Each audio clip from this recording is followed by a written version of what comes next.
Hey everybody, what's up and welcome back to today's video guys. And today guys, I'm going to go ahead and be showing you how to go ahead and integrate your WooCommerce store with Omnisend.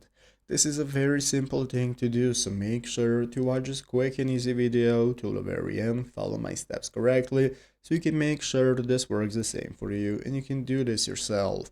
But yeah guys, let's get straight into it. So the first thing we want to do is to go ahead and open up the official WooCommerce platform that you're using. So if you're using WordPress like me, just go to wordpress.com and this is going to open up this main page. From here at the left side of the screen, we can find all the sections we can use for managing our store and website, and we have the plugin section. This is what you want to open up. Open up the plugin section and this is going to enable you to take a look at all the plugins that you can go ahead and use with your store. From here, we can go ahead and take a look at all the WooCommerce plugins and we can use the search bar at the top of the screen. You are going to search for Omnisend. So go ahead and search for Omnisend and click enter.